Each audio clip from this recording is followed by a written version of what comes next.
Radyo Kapala Local News. Bibong gisaulog sa lungsod sa Baroy ang ilang pamusong giniakan festival kaniadtong Enero 17, tuig 2026 atol kini sa pagsaulog sa kapistahan ni Senyor Santo Niño nga mao ang patron sa maong lungsod. Diing gipangunahan kini ni Mayor Rosa Dahab Olapson og mga SB members nga gipangunahan usab ni Vice Mayor Junjun Ong, ingon man mga barangay chairman ug mga opisyal, DepEd ug mga National Line Agency ang usa ka parada.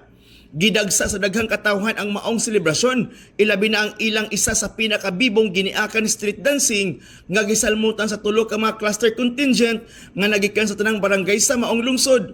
Nakuha ang champion sa cluster 3 nga gikompos sa mga barangay sa Kabasagan, Salong, Bato, Pindulunan, Libertad, Lindungan, Riverside, Limuag, Dalama ug Manananaw.